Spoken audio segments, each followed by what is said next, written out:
Assalamualaikum warahmatullahi wabarakatuh.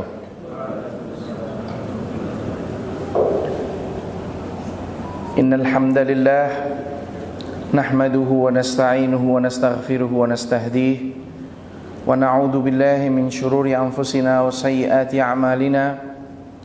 Man yahdihillahu fala mudilla lahu wa man yudlilhu fala hadiya lahu. Asyhadu an la ilaha illallah wahdahu la syarika lahu wa asyhadu anna Muhammadan abduhu wa rasuluh. Allahumma salli wa sallim wa barik ala nabiyyina Muhammad wa ala alihi wa sahbihi ajma'in, amma ba'du. Ikhwah wal akhwat yang dimuliakan oleh Allah Subhanahu wa taala, alhamdulillah pada sore hari ini kita masih bisa berkumpul di tempat ini, dan di antara salah satu sebab yang mengumpulkan kita adalah iman. Itulah kenapa kita akan membahas tentang iman, karena memang di antara penyebab kita dikumpulkan pada hari ini salah satunya iman. Dan kita bukan hanya dikumpulkan dengan iman, kita sama-sama beriman, kita sama-sama berpuasa, kita sama-sama lapar. Kira-kira yang lapar saya saja atau kalian juga lapar? Semuanya lapar. Subhanallah. Dan kita sama-sama menantikan azan maghrib. Subhanallah. Jadi kesamaan kita sangatlah banyak di sore hari ini. Semoga apa yang kita lakukan di sore hari ini mendapatkan rahmat, berkah dan kemudahan dari Allah Subhanahu wa taala. Amin ya rabbal alamin. Ikhwas sekalian wal akhwat yang dimuliakan oleh Allah, kalau kita bicara soal iman, maka para ulama memberikan beberapa bentuk ta'rif. Tetapi dari sekian ta'rif atau sekian pengertian mengenai iman, maka iman yang mencakup atau pengertian yang mencakup seluruhnya adalah at-tasdiqu bil qalb, yaitu membenarkan di dalam hati, wal qaulu bil lisan, kemudian mengucapkan dengan lisan, wal amalu bil arkan, dan mengamalkan dengan anggota tubuh. Dan para ulama memiliki bentuk-bentuk macam ta'rif pengertian yang berbeda-beda. Tetapi dari semuanya hanya yang tadi saya sampaikanlah yang paling ringkas, paling mencakup dan mudah untuk kita cerna. Ikhwas sekalian yang dimuliakan wal akhwat, kita tidak hanya sebagai seorang Islam, bahkan kita sudah naik level insyaallah dari Islam menjadi seorang mukmin. Karena di dalam Islam itu, sebagaimana digambarkan oleh para ulama, bahwa Islam itu adalah seperti lingkaran yang besar. Orang yang baru masuk Islam, maka dia baru menerima tentang kebenaran Islam, maka dia masuk dalam jajaran orang Islam. Seperti yang Allah firmankan tentang A'rab, wa qalatil a'rabu amanna. Orang A'rabi yang dia baru masuk Islam, dia mengatakan amanna, kami telah beriman. Kata Allah Subhanahu wa taala, qul lam tu'minu, katakan wahai Muhammad bahwa sesungguhnya engkau belum beriman. Walamma yadkhulul imanu fi qulubikum, dan belum masuklah iman itu ke dalam hati kalian. Lalu ucapkan apa? Aslamna, ucapkan bahwa kalian masih baru masuk Islam. Pertanyaan saya, adakah di antara kita ini yang baru masuk Islam? Jawabannya tidak. Tidak satu pun di antara kita yang baru masuk Islam. Hampir semua di antara kita ini lahir sudah Muslim. Berarti kita bukan lagi di jajaran seorang Muslim yang baru membenarkan tentang kedatangan Islam, tetapi kita sudah meningkat ke tingkatan yang berikutnya, yang lebih lebih kecil lagi lingkarannya, yaitu iman atau seorang mukmin. Ikhwas sekalian wal akhwat yang dimuliakan oleh Allah, para masyayikh memberikan beberapa gambaran tentang Islam, iman dan ihsan ini, yang mana ketiganya ini adalah bertingkat-tingkat. Diawali dengan gambar yang terbesar, yaitu lingkaran Islam. Gambar yang terbesar apa? Lingkaran Islam. Kemudian di dalam lingkaran Islam terdapat lingkaran yang lebih kecil. Lingkaran itu adalah iman. Dan di dalam lingkaran iman itu ada lingkaran yang lebih kecil lagi, yaitu lingkaran apa? Ihsan. Nah, di sini ikhwah wal akhwat yang dimuliakan oleh Allah, kita sebagai seorang muslim, kita berharap agar kita menjadi orang muhsin. Karena puncak tertinggi dari Islam, iman dan ihsan itu adalah ihsan. Dimana ketika seseorang sudah sampai menjadi seorang muhsin, maka kata Nabi SAW, anta'budallah ka'annaka tarah. Ketika engkau muhsin, maka engkau beribadah kepada Allah seakan-akan engkau melihatnya. Fa in lam takun tara, kalau engkau tidak bisa melihat Allah, fa innahu yarak. Engkau merasa mendapatkan pengawasan dari Allah Subhanahu wa taala. Itu adalah ihsan yang menunjukkan bahwa kita telah mencapai derajat ihsan kalau kita sudah sampai ihsan. Sayangnya kebanyakan di antara kita masih belum sampai di sana. Itulah sebabnya kenapa kita di sore hari ini kita baru akan mempelajari tentang iman. Karena mayoritas di antara kita, bahkan termasuk saya, mungkin baru sampai tahapan iman, belum sampai tahapan ihsan. Dan masih sedikit sekali di antara kita yang sudah mencapai tahapan ihsan. Baik, tadi kita sudah menyampaikan bahwa berarti kita ini berada di tahapan apa? Iman. Dan orang yang beriman tentu lebih banyak daripada orang yang ihsan. Dan orang yang Islam lebih banyak daripada yang iman. Ya, saya ulang kembali. Tentu orang yang iman lebih banyak daripada orang yang beriman, lebih banyak daripada orang yang berihsan. Dan orang yang Islam lebih banyak daripada yang beriman. Paham sampai di sini ya? Baik. Berarti sedikit dong orang yang ihsan, betul. Tidak banyak orang yang sudah mencapai derajat ihsan. Ya sudahlah, tidak apa-apa. Ihsan lain kali, kita akan bahas di waktu yang lain. Tapi yang paling penting sekarang kita bahas adalah tentang iman. Yang mana ternyata iman yang Allah Subhanahu wa taala berikan kepada kita ini adalah merupakan anugerah yang terbesar yang Allah berikan kepada seorang hamba. Karena tidak setiap orang Allah berikan kenikmatan ini. Allah berfirman dalam surat Al-Hujurat ayat 7 sampai 8. Walakinnallaha habbaba ilaikumul iman wa zayyanahu fi qulubikum wa qarraha ilaikumul kufra wal fusuqa wal isyan. Akan tetapi Allah lah yang mencintakan kepada kalian itu iman, atau Allah lah yang menganugerahkan kepada kalian itu iman dan menghiasinya di dalam hati kalian. Wa karraha ilaikumul kufra, dan Allah lah yang menjadikan hati kita ini membenci kekufuran, kefasikan dan kemaksiatan. Subhanallah. Jadi iman ini anugerah dari Allah. Tidak semua orang diberikan iman. Siapa di antara orang yang terdekat dengan Nabi SAW yang tidak diberikan iman? Paman beliau sendiri. Dan paman beliau bukan hanya satu yang tidak beriman. Ada Abu Jahal, ada Abu Lahab, yang bahkan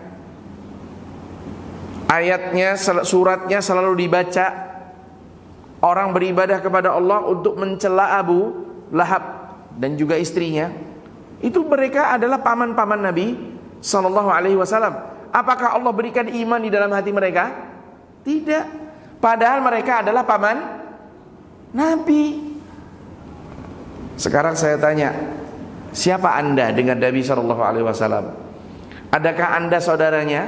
Adakah anda anaknya? Adakah anda keturunannya? Tidak. Tidak ada seorang pun di antara kita yang merupakan keturunan dari Nabi Sallallahu Alaihi Wasallam di tempat ini. Karena kalau kita keturunan Nabi, pasti hidung kita mancung, ya. Pasti kulit kita lebih gelap, pasti tubuh kita lebih besar. Tapi di sini kita tubuh kita pendek, hitam, ya, hidungnya pesek, Kayaknya nggak ada deh kemungkinan keturunan Nabi SAW. Tapi meskipun demikian, Allah berikan satu yang tidak diberikan kepada keluarga paman-paman Nabi SAW, yaitu apa? Allah berikan kepada kita iman. Subhanallah. Dan dari sekian orang yang duduk di tempat ini, saya, saudara-saudara saya dan yang lainnya, tidakkah kita melihat kanan kiri kita, orang di sekitar kita? Tidak semua orang Allah berikan iman. Mungkin ada teman kita yang subhanallah, orangnya baik banget. Saya berharap dia ini muslim, ternyata dia belum muslim. Padahal udah baik. Karena saking pahamnya kita, kalau orang muslim itu pasti baik, ya. Sehingga kalau orang baik, kemungkinan dia muslim, gitu ya. Itu identiknya begitu. Kalau ada orang yang nggak baik, biasanya dia bukan muslim. Ternyata ada juga orang yang muslim tapi tidak baik, bahkan banyak, menipu juga banyak ternyata. Kembali ke masalah kita. Jadi iman yang Allah Subhanahu wa taala berikan di dalam diri kita itu betul-betul minnah, pemberian dari Allah. Sekarang kalau kita diberikan rizki, apa kewajiban kita? Kalau kita diberikan rizki oleh Allah berupa hidayah, berupa iman, apa kewajiban kita? Mensyukuri kenikmatan tersebut. Dan setiap kali kita mensyukuri sebuah kenikmatan, itu adalah sebuah kenikmatan yang patut juga untuk disyukuri. Sehingga setiap syukur menuai syukur yang berikutnya. Setiap syukur menuai syukur yang berikutnya. Nah, itu iman. Ternyata iman ini adalah pemberian dari Allah Subhanahu wa taala, karena tidak setiap orang diberikan iman oleh Allah. Tidak setiap orang masuk ke dalam Islam. Bahkan paman Nabi yang sudah membela perjuangan Nabi SAW sampai akhir hayat, ya, Nabi itu sudah sampai mau dibunuh, dilindungi oleh pamannya sendiri. Siapa paman beliau yang melindungi beliau?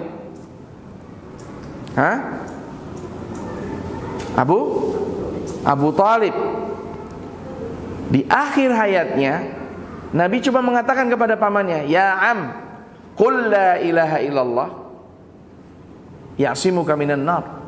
Uhaji kalimatan uhaji laka biha indallah." Ucapkan saja kalimat la ilaha illallah, maka aku akan jadikan kalimat ini sebagai pertanggungjawabanku di hadapan Allah. Engkau masuk surga, engkau mukmin, engkau muslim. Selesai. Orang Arab mengucap kalimat la ilaha illallah mudah apa susah? Semudah minum air, semudah berkumur. Tetapi kenapa kok paman beliau Abu Talib, beliau tidak bisa mengucapkannya atau tidak mau mengucapkannya? Padahal semudah berkumur, semudah meminum air.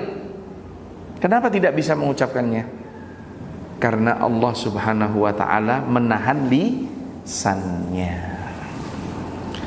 Karena Allah Subhanahu wa ta'ala menahan hatinya, mencegah hatinya dari menerima kebenaran yang Allah Subhanahu wa ta'ala berikan kepada kita semua. Subhanallah. Jadi itulah keagungan Allah. Allah itu memberikan kepada beberapa orang dan menahan dari beberapa yang lain. Allah memberikan kepada kita yang tidak dikenal oleh Nabi SAW. Ada di sini yang pernah kenalan sama Nabi? Ada di sini yang dikenal oleh Nabi SAW? Tidak ada. Tetapi Allah tidak berikan kepada paman beliau yang paling beliau kenal sejak beliau lahir. Subhanallah. Ini menunjukkan kepada kita bahwa iman ini betul-betul pemberian yang Allah berikan kepada kita yang patut untuk kita syukuri. Allah juga berfirman dalam surat Al-Hujurat ayat 17, "Yamunnuna 'alaika an aslamu qul la tamunnu 'alayya islamakum balillahu yamunnu 'alaikum an hadakum lil iman in kuntum shadiqin." Mereka orang-orang yang baru masuk Islam ini merasa bangga dan membanggakan keislamannya di hadapan Nabi SAW. Nih, kami masuk Islam, ya, mengira bahwa masuk Islamnya mereka itu memberikan kontribusi yang besar untuk Nabi SAW dan jasa yang besar untuk Nabi. Langsung Allah sampaikan kepada Nabi, "Qul la tamunnu alayya islamakum." Sesungguhnya masuknya Islam kalian ke dalam Islam itu tidak menyumbang apapun. Katakan kalian tidak masuk Islam, Islam tetap jaya. Tanpa kalian sekalipun Islam tetap jaya. Balillahu yamunnu alaikum an hadakum lil iman. Tapi Allah lah yang memberikan kepada kalian itu, memberikan petunjuk kepada kalian tentang keimanan ini. Jadi iman ini betul-betul pemberian dari Allah. Allah lah yang memberi di dalam hati kita kepercayaan, keyakinan tentang iman, apa yang kita imani selama ini. Nah, an hadakum lil iman in kuntum shadiqin, seandainya kalian membenarkan. Jadi kembali kepada poin kita, bahwasanya iman itu adalah minnatullah, pemberian dari Allah Subhanahu wa taala. Ya, sebab seberapapun orang itu berusaha untuk menjadi seorang mukmin, dia tidak akan beriman kalau tidak dikehendaki oleh Allah Subhanahu wa taala. Baik. Ikhwah wal akhwat yang dimuliakan oleh Allah Subhanahu wa taala.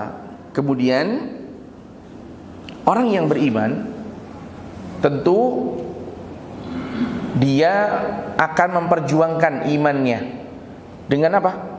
Dengan membenci kekufuran. Dia akan mempertahankan imannya dengan membenci kekufuran. Itu sudah konsekuensi. Sebab tidak akan ketemu nih antara iman dengan kufur. Ya, tidak akan pernah bertemu antara iman dengan kufur. Allah berfirman, "Wa karraha ilaikumul kufra wal fusuqa wal isyan." Tadi ayat yang Hujurat tadi. Dan Allah menjadikan kalian membenci kekafiran, kefasikan dan kemaksiatan. Berarti di sini hadirnya iman menjadi benteng bagi seseorang dari perbuatan kufur, perbuatan fasik dan perbuatan maksiat kepada Allah Subhanahu wa taala. Subhanallah. Sehingga kalau kita perhatikan, ya, maka ternyata iman ini punya peran yang besar di dalam kehidupan kita sehari-hari. Cuma mohon maaf, karena iman ini itu tidak terlihat, kita ini tidak pernah merawatnya. Kita ini kurang dalam menjaganya, ya. Kita ini kurang perhatian kepadanya. Coba kita lihat apa yang biasa kita gunakan sehari-hari. Contoh kecil, handphone kita. Ya. Ketika Allah berikan kepada kita handphone, pasti handphonenya akan kita jaga dengan baik. Buktinya apa? Handphonenya kita kasih screen guard. Betul? Kita kasih apa lagi? Supaya bagian belakangnya kalau jatuh enggak hancur, kita kasih casing. Kita ada waktu nih untuk merawat handphone kita. Terus nanti ada update apps, kita update. Itu handphone kita, karena kita peduli dengan handphone kita. Sekarang apalagi yang kita miliki? Saya punya kendaraan, ya. Saya punya kendaraan. Satu-satunya. Mungkin ada yang Vario umpamanya, atau Honda Beat umpamanya. Maka saya akan jaga motor saya ini dengan baik. Saya cuci seminggu sekali mungkin. Saya akan ganti olinya setiap 2000 km. Saya rawat. Karena saya tahu kalau saya tidak rawat barang milik saya tersebut, maka barang saya ini akan rusak dan akhirnya saya tidak bisa pergi kuliah dengan motor. Ya. Baik, sekarang pertanyaan saya, adakah di antara kita yang sadar bahwa kita ini sesungguhnya memiliki iman, yang mana iman yang ada dalam diri kita ini semestinya kita rawat, kita jaga, kita pelihara, kita kuatkan, kita tambahkan, kita beri makan, bahasanya mungkin ya. Ternyata masih sedikit di antara kita yang sadar, ya. Padahal iman ini adalah sesuatu yang sangat berharga sekali bagi setiap orang yang beriman. Baik. Ternyata iman bukan hanya menghindarkan seseorang dari perbuatan kufur, kefasikan, dan apa tadi? Kemaksiatan. Iman jugalah yang menjadi pendorong bagi seseorang untuk beramal saleh. Ya. Baik Ustaz, mungkin Ustaz bisa berikan contoh iman menghindarkan seseorang dari perbuatan maksiat. Oh, boleh? Masih ingat kisah Nabi Yusuf alaihissalam? Bagaimana Yusuf alaihissalam ketika bersama istri raja dikunci, istri raja mengatakan hai talak, ya, canda koi kalau dalam bahasa Jawa. Maka apa perkataan Yusuf ketika diajak untuk berzina oleh istri raja tersebut? Dia menyampaikan uzurnya, bahwa raja sangat baik memperlakukan saya. Bagaimana saya mau mengkhianati kebaikan raja? Dia menyampaikan uzurnya. Dan ketika itu kalau tidak karena iman yang ada dalam dirinya, pasti dia sudah menginginkan atau dia pasti akan mau menerima ajakan dari istri raja tersebut. Karena Allah Subhanahu wa taala mengatakan dalam firman-Nya, walaqad hammat bihi wa hamma biha. Jadi kedua-duanya sudah sama mau berzina. Maksudnya udah sama-sama menginginkan, ya.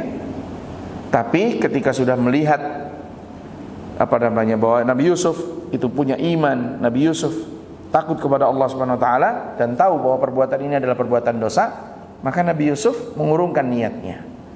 Dan yang menyebabkan dia mengurungkan niatnya karena iman.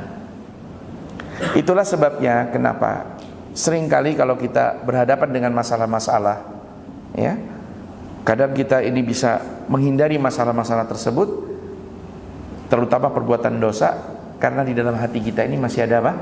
Iman. Itulah sebabnya kenapa kita memang harus memperhatikan tentang iman. Itulah sebabnya kenapa kita harus memupuk iman kita, ya. Dengan apa Ustaz memupuk iman kita? Ya, dengan mempelajari tentang iman. Ya, iman itu apa saja? Amalan-amalan yang bisa menambah keimanan itu apa saja? Iman itu bertambah dengan amal saleh, ya. Bahwa iman itu akan berkurang dengan kemaksiatan. Kemudian apa saja kewajiban sebagai seorang mukmin? Contoh di dalam Al-Qur'an Allah sebutkan, Allah panggil ya ayyuhalladzina amanu. Umpamanya, idza nudiya lis-salati, seandainya engkau dipanggil menghadiri salat, fas'au ila dzikrillah, maka segeralah berangkat. Oh, saya mukmin, berarti saya harus segera berangkat salat. Nanti datang lagi ya ayyuhalladzina amanu, ya, aufu bil uqud, penuhi akad perjanjian kalian. Oh, saya dipanggil, maka saya memenuhi perjanjian saya dengan orang lain. Panggilan lagi datang, innamal mu'minuna alladzina idza dzukirallah. Jadi sebutkan innamal mu'minun, sesungguhnya orang yang beriman adalah yang begini, maka langsung, oh saya laksanakan panggilan tersebut. Karena itu adalah tuntutan dari seorang yang beriman. Baik. Dan iman subhanallah memiliki banyak sekali fungsi, ya. Iman memiliki banyak sekali apa? Fungsi. Iman bisa menghindarkan seseorang, ya, dari berbagai macam musibah, ya, bala, ya, subhanallah. Baik, ini yang terkait dengan iman.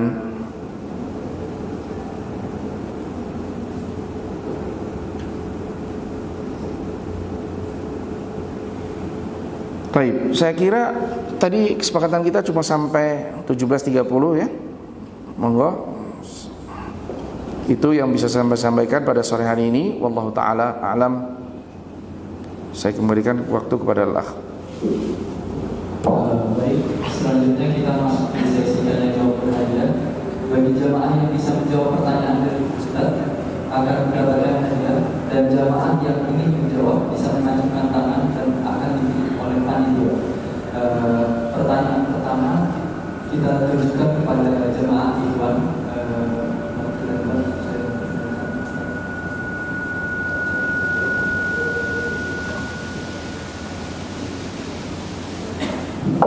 Loh, saya yang bertanya. Oh, sebaiknya tanya dulu untuk memperluas materi dulu, ya. Ya, silakan bertanya dulu. Nah. Baik, kepada jemaah yang bertanya bisa mengajukan tangan. Nah, silakan Mas. Oke, sebelumnya terima kasih banyak Ustaz atas kesempatannya. Saya pada kondisi bertanya. Sebenarnya menurut Ustaz sendiri, gimana sih cara kita buat terus-terusan melatih iman kita biar tidak boleh? Karena kan ada masanya di mana iman itu naik dan iman itu turun. Nah, mungkin saya ada cerita sedikit dari Ustaz tentang adik saya. Jadi saya itu masih semester akhir, semester 10, yang sebenarnya kendalanya itu ada di rekanan untuk skripsi dan juga dosennya. Kadang saya ngerasa kayak kenapa ya kok ujian saya berat banget di akhir-akhir ini gitu. Kenapa kok di masalah seperti ini saya malah jadi memiliki sedikit keraguan gitu Ustaz, tentang hal-hal yang akan saya jalani di hidup saya. Nah, kalau dari Ustaz sendiri gimana sih cara meyakini, terutama buat saya yang keadaan seperti ini tuh buat selalu berbuat bahwa sebenarnya semua itu sudah ditetapkan dari Allah dan kita cukup menjalaninya. Terima kasih Ustaz. Nah, terima kasih pertanyaannya. Jadi memang benar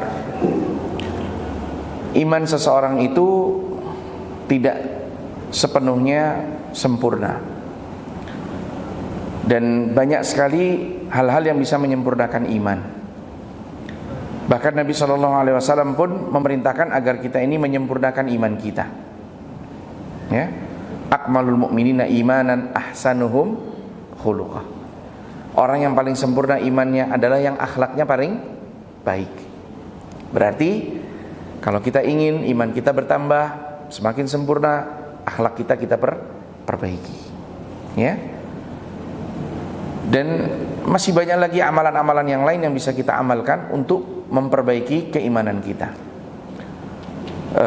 Seperti ketika kita mendapatkan panggilan untuk sholat 5 waktu, kita kerjakan sholat 5 waktu itu berjamaah dengan baik, maka itu akan mempertebal keimanan kita kepada Allah, ya. Dan iman seseorang itu tidak bisa sempurna sampai menyempurnakan iman tersebut. Contohnya, ketika Nabi SAW bertemu dengan Umar, itu Nabi baru saja menyampaikan sebuah hadis. Nabi mengatakan, la yu'minu ahadukum hatta akuna ahabba ilaihi min walidihi wa waladihi wan nasi ajma'in. Kata Nabi SAW, kalian belum sempurna imannya sampai kalian menjadikanku, siapa aku yang dimaksud di sini? Nabi SAW lebih dicintainya daripada orang tuanya, anak-anaknya, dan manusia semuanya. Maka kata Umar ketika itu, anta ya Rasulullah ahabbu ilayya min ghairihi illa min nafsi. Engkau ya Rasulullah lebih aku cintai daripada segalanya kecuali dari diriku sendiri. Kecuali dari apa?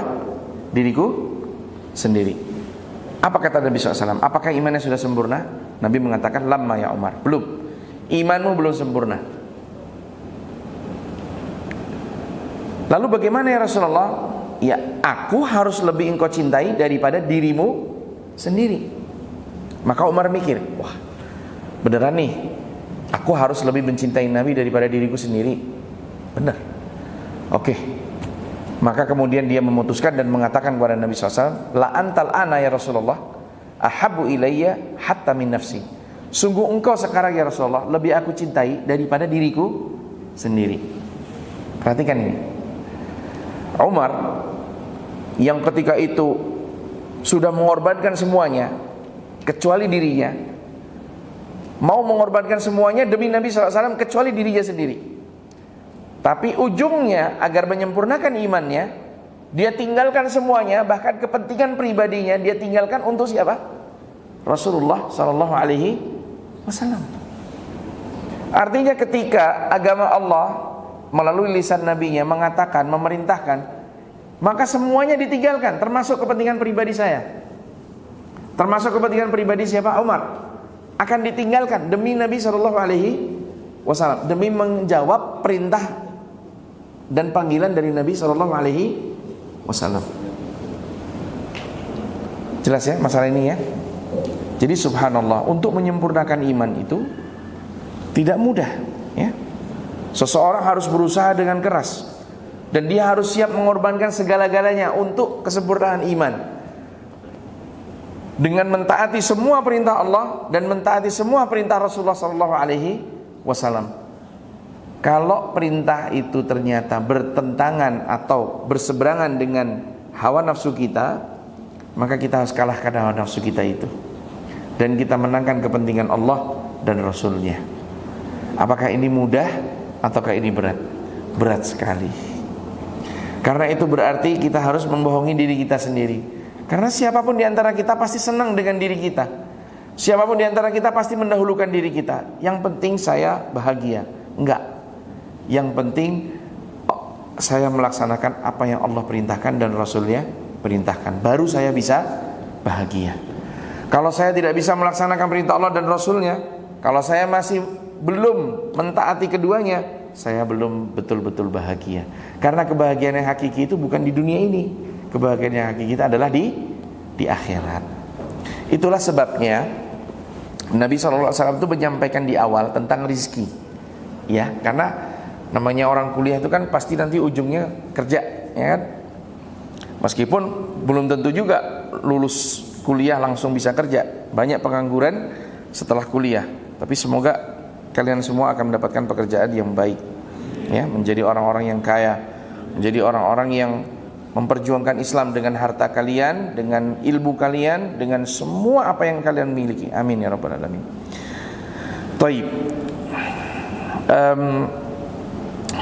Apa tadi kita bicara soal apa? Kita bicara soal apa tadi? Hah? Apa tadi terakhir? Kata Nabi SAW tentang rizki, innakum lan tamuta hatta tastakmila rizquh. Kalian tidak akan meninggal dunia sampai rizki kalian itu habis. Kalian tidak akan meninggal dunia sampai apa? Rizki kalian habis. Sampai kalian menyempurnakan rizki kalian.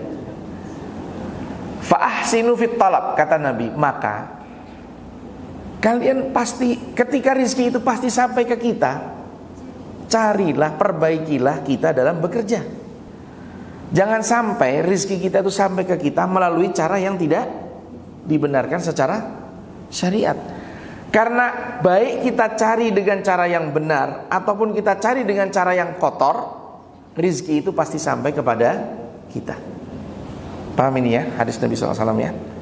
Nah sekarang mending mana? Kita cari rizki itu dengan cara yang halal ataukah kita cari dengan cara yang haram? Jawabannya kita cari dengan cara yang halal. Supaya apa? Supaya kita tidak merugi nanti di akhirat. Baik. Barakallahu fiik. Oke. Ada pertanyaan lagi? Monggo. Kalau tentang fikih bukan tentang iman ini boleh nggak? Boleh, tanyakan saja, nggak apa, nanti saya atur ininya. Misal tahun lalu ada teman yang puasanya bolong karena dia kerja di Jepang. Kemudian tahun ini nggak sempat mengkodonya sampai jadi sudah masuk bulan puasa, itu hukumnya dan caranya bagaimana ya? Ya, itu ada khilaf di antara para ulama. Sebagian mengenakan kafarat, sebagian tidak. Yang jelas, begitu selesai Ramadan ini, dia tetap mengqadha apa yang lalu, ya. Itu yang paling penting. Nanti mengenai kafarat itu khilaf di antara para ulama, ya. Kemudian usahakan hutang tahun ini jangan sampai terhutang lagi tahun yang berikutnya. Itu yang paling penting, ya. Barakallahu fiik. Kemudian ada satu hadis yang ingin saya sampaikan dulu dari Nabi sallallahu alaihi wasallam, ya. Nabi sallallahu alaihi wasallam itu mengatakan, innallaha la yakhluqu al-imana fi qulubikum kama yakhluqu ats-tsaub. Sesungguhnya Allah itu menjadikan di dalam diri kalian itu, ya, iman itu seperti pakaian. Ya. Artinya iman itu seperti apa? Pakaian. Maka hiasilah diri kalian dengan iman. Nah, di sini Nabi SAW senantiasa berdoa dengan doa, Allahumma zayyinna bizinatil iman waj'alna hudatan muhtadin. Saya ulang lagi, Allahumma zayyinna bizinatil iman waj'alna hudatan muhtadin. Ya Allah, hiasilah kami dengan perhiasan iman dan jadikan kami bersama orang-orang yang mendapatkan apa? Petunjuk, ya, hudatan muhtadin. Wallahu taala a'lam. Nah, ya, sekarang tanya jawab. Perasaan materinya nggak banyak, apa yang mau ditanyakan? Langsung ke akhwat pertanyaannya. Untuk akhwat. Oke, untuk akhwat pertanyaannya.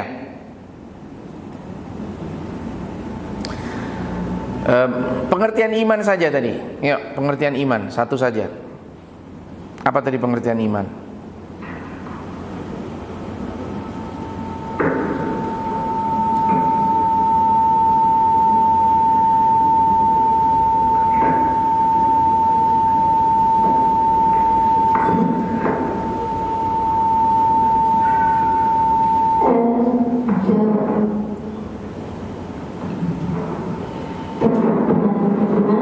Itu membenarkan di dalam hati, kemudian mengucapkannya dalam hati. Membenarkan di dalam hati, terus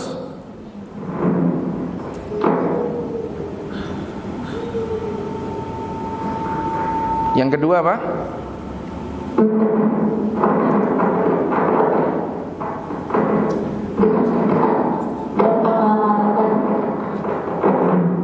Yang kedua, membenarkan. Yang pertama, iman itu adalah membenarkan di dalam hati. Terus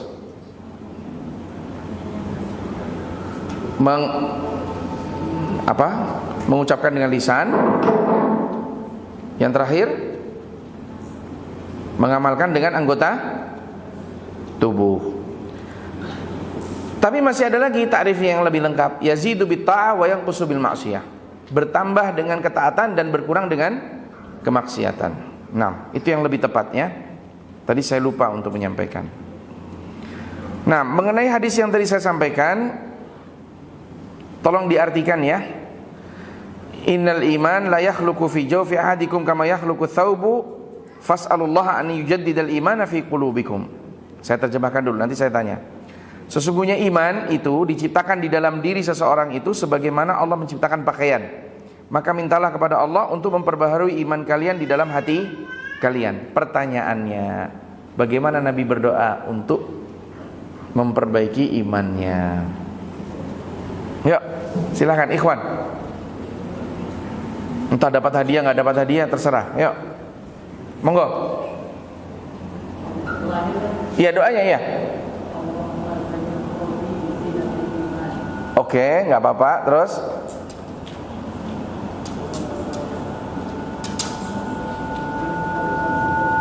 ya, Allahumma zayyinna bizinatil iman waj'alna hudatan muhtadin.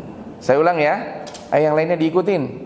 Allahumma zayyinna bizinatil iman waj'alna hudatan muhtadin. Sekali lagi, Allahumma zayyinna bizinatil iman waj'alna hudatan muhtadin. Nah,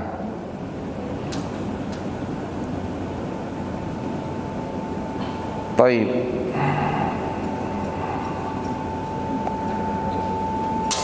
Kemudian ada satu athar dari Umair ibn Habib.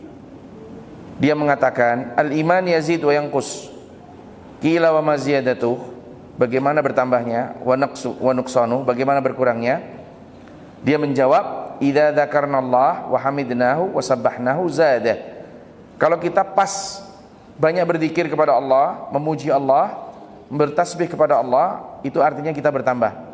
Wa idza ghafilna wa dha'ifna wa dhayya'na wa nasina naqas. Kalau kita lalai, kita lemah, kita lupa, berarti iman kita sedang berkurang. Baik. Pertanyaan saya, karena ini tadi tidak ditanyakan, bisa nggak iman kita itu hilang sepenuhnya?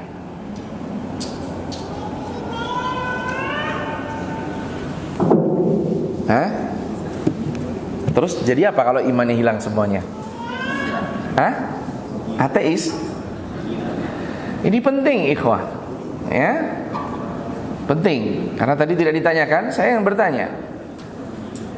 Jawabannya, iman kita bisa hilang sepenuhnya dengan syirik dan kekufuran. Ya? Adapun dengan maksiyah kepada Allah, maka tidak akan hilang semuanya. Betul berkurang, tetapi tidak akan hilang semuanya. Jadi kalau seseorang melakukan perbuatan dosa, berkurang imannya, tapi tidak habis. Di sana masih ada yang disebut dengan nama aslul iman, pokoknya iman, modalnya iman. Itulah yang menyebabkan kenapa seseorang yang memiliki catatan, dalam hadis Nabi SAW, memiliki catatan 99 catatan keburukan. Udah pokoknya tinggal masuk neraka, ya. Tetapi ternyata ditemukan kalimat la ilaha illallah, masuk surga. Kenapa? Karena di dalam dirinya ada tauhid. Di dalam dirinya masih ada apa? Iman. Itulah sebabnya orang yang beriman tidak boleh melakukan pembatal keimanan. Dia bermaksiat kepada Allah, berkurang dosanya, berkurang imannya, tapi iman itu tidak akan habis dengan perbuatan dosa tersebut. Ya, iman itu habis dengan perbuatan syirik dan kufur. Ya, murtad dan lain sebagainya. Baik, saya kira cukup. Barakallahu fiik, jazakumullahu khairan. Wassallallahu wasallam ala nabiyina Muhammad wa sallam. Assalamualaikum warahmatullahi wabarakatuh.